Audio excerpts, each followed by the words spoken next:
Alhamdulillahi Rabbil Alamin. Wabihi nasta'inu ala umuri dunia wa din. Wassalatu wassalamu ala habibina wa sayyidina wa nabiyyina Muhammadin wa ala alihi wa ashabihi ajma'in. Amma ba'du.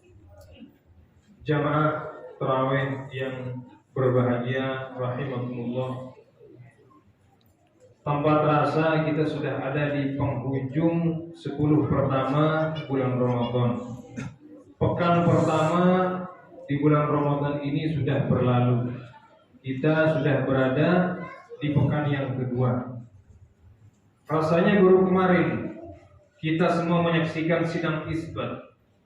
Seakan-akan baru kemarin kita masuk bulan Ramadan. Begitu cepat. Tanpa terasa kita sudah ada di malam yang ke-10 ya. Di malam yang ke-10. Oleh karena itu jamaah rahimakumullah, waktu-waktu di bulan Ramadan ini begitu mahal, begitu berharga.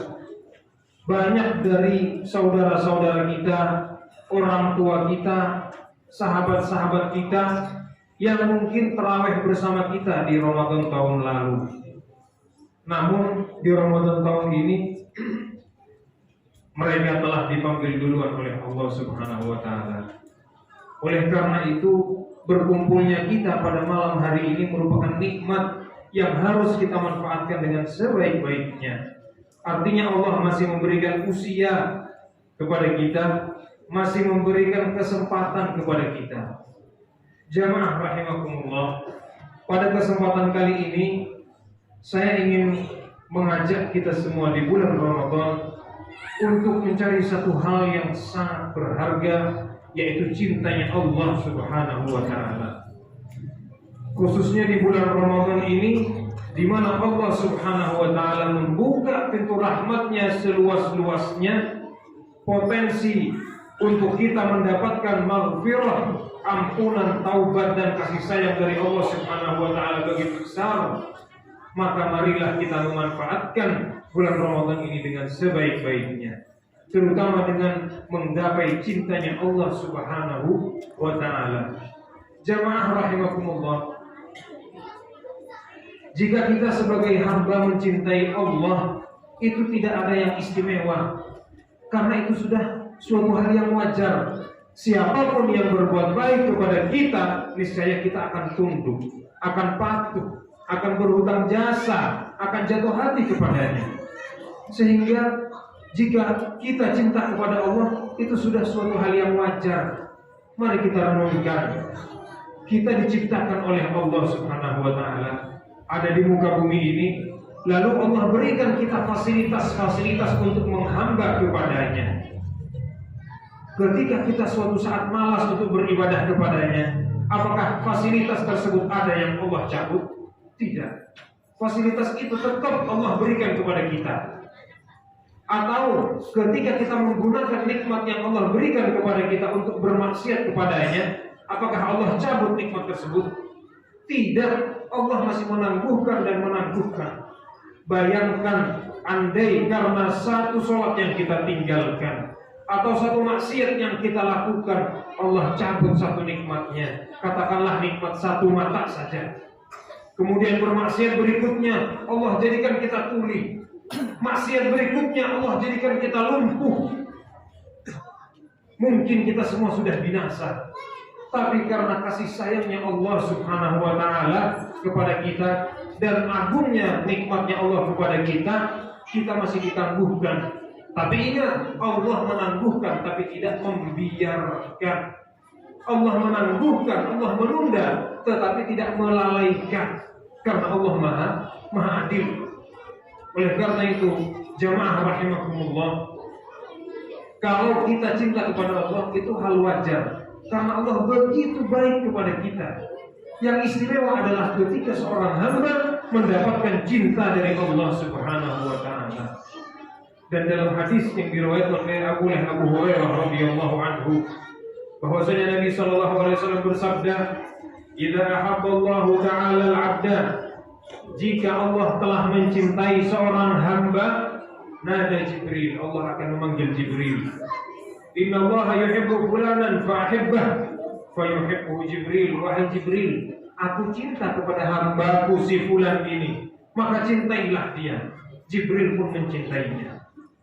Kemudian Jibril, fayuhibbu Jibril fayunadi fi ahli sama. Jibril berseru kepada penghuni langit, Inna Allah yuhibbu fulanan fa'ahibbu.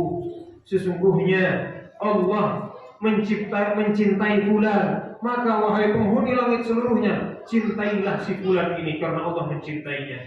Seluruh ahli langit mencintai hamba tersebut. Fayudhu lahul qabulu fil ard. Ketika Allah, Jibril, para malaikat dan penghuni langit cinta terhadap hamba tersebut, Allah menaruh rasa cinta dan rasa simpati di orang-orang sekitarnya yang hidup bersamanya. Oleh karena itu, marilah kita mencari cinta Allah Subhanahu wa Ta'ala, mengedepankan Allah, mengutamakan Allah di atas segalanya. Ya, kita memang punya keluarga, kita punya banyak urusan, kita punya pekerjaan, kita mencari nafkah, tetapi jangan sampai Allah dinomorduakan. Jangan sampai meninggalkan kewajiban kepada Allah karena alasan yang lain. Artinya kita masih belum benar-benar mencari cintanya Allah Subhanahu wa Ta'ala. Allah begitu mulia. Kita ketika sholat kita mengatakan Allahu Akbar, Allah Maha Besar. Marilah kita jujur kepada Allah bahwasanya memang Allah Maha Besar, bukan pekerjaan lebih besar. Allah Maha Besar dari segalanya. Sehingga dengan demikian kita jujur kepada Allah. Kita cinta dengan cinta yang tulus kepada Allah. Dan hamba yang cinta tulus kepada Allah, dia akan mengorbankan segalanya, tetapi dia tidak akan pernah mengorbankan Tuhannya. Dan hamba yang seperti itulah yang berpotensi untuk mendapatkan cinta dari Allah Subhanahu wa Ta'ala. Kemudian ada beberapa yang insya Allah dengan beberapa hal tersebut kita bisa mendapatkan cinta kepada Allah Subhanahu wa Ta'ala. Yang pertama adalah dengan banyak-banyak beribadah kepadanya. Karena dalam suatu hadis Rasulullah SAW bersabda, "Idza arada Allah bi'abdin khairan ista'malahu." Jika Allah menginginkan seorang hamba menjadi hamba yang baik, niscaya Allah akan memakai hamba tersebut. Allah akan menggunakan hamba tersebut.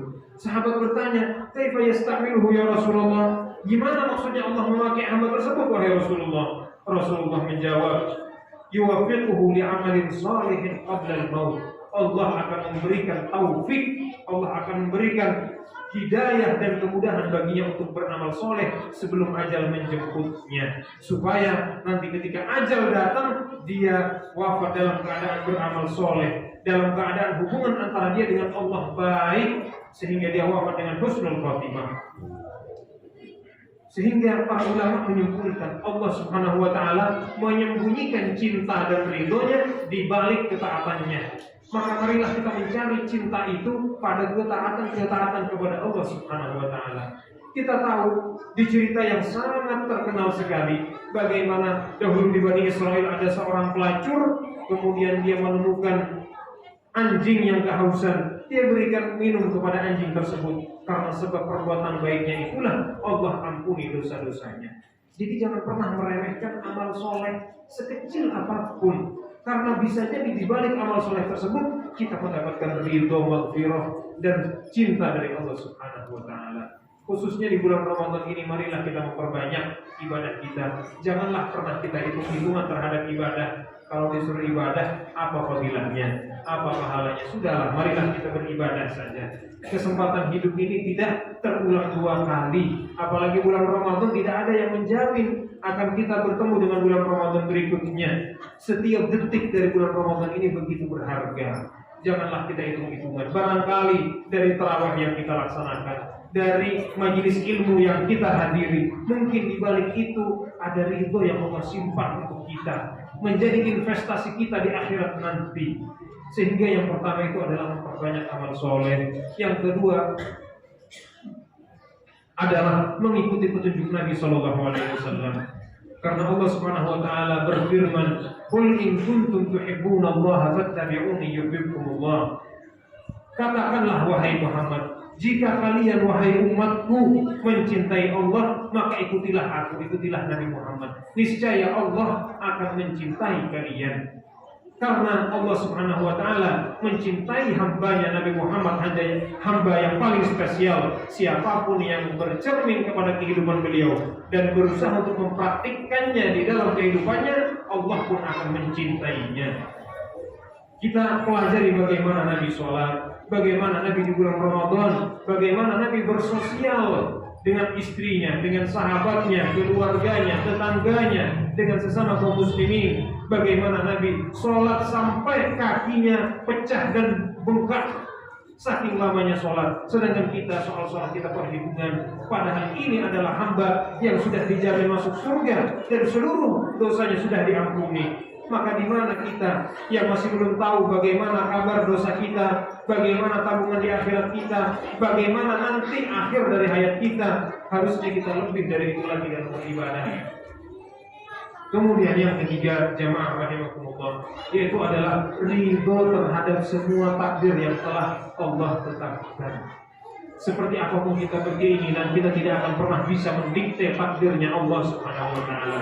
Dan dalam hadis Rasulullah SAW bersabda, Inna a'idhamal jazai min 'idhamil bala, wa inna Allah idza ahabba qauman ibtalahum, faman radiya falahu ridha, wa man sakhita falahu sakhط. Sesungguhnya besarnya ganjaran, besarnya pahala seiring dengan besarnya cobaan. Dan Allah Subhanahu wa taala jika ia mencintai suatu kaum, maka ia akan mencoba kaum tersebut, akan melimpahkan cobaan kepada kaum tersebut. Maka barang siapa yang ridho dan menerima, maka Allah pun akan ridho kepadanya. Dan barang siapa yang ingkar dan murka, Allah pun akan murka kepadanya. Sehingga di antara tanda Allah cinta kepada hambanya, Allah mengirimkan kepadanya cobaan, tapi sepaket dengan rasa ridho di dalam hati. Celakanya adalah ketika cobaan itu tidak kita imbangi dengan rasa ridho di dalam hati, maka kita murka kepada Allah dan Allah pun akan murka kepada kita.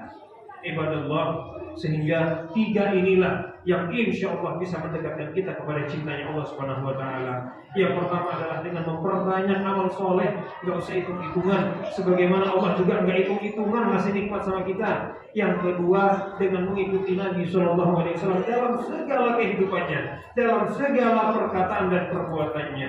Dan yang terakhir dan yang ketiga adalah ridho terhadap segala cobaan dan ridho terhadap takdirnya Allah Subhanahu wa taala. Dengan demikian insya Allah kita akan mendapatkan cintanya Allah Subhanahu wa taala, dan cinta serta ridho dari Allah Subhanahu wa taala lebih mahal dan lebih berharga daripada surga. Walaupun surga itu sendiri sangat-sangat berharga, namun ridho Allah di atas nikmatnya surga. Semoga kita yang berkumpul pada malam hari ini, kita tidak berdiri dari majelis ini kecuali kita telah mendapatkan rahmat dan cinta dari Allah Subhanahu wa taala, dan kita tidak berdiri dari majelis ini kecuali dosa kita semuanya diampuni oleh Allah Subhanahu wa taala. Sehingga kita keluar dari bulan Ramadan pada Ramadan kali ini, kita bagaikan bayi yang baru dilahirkan yang bersih dari dosa. Ibadallah, ini yang bisa kami sampaikan. Kurang lebihnya mohon maaf. Semoga menjadi manfaat khususnya bagi saya pribadi dan bagi jamaah sekalian. Hadanallahu wa iyyakum ajmain. Wassalamualaikum warahmatullahi wabarakatuh.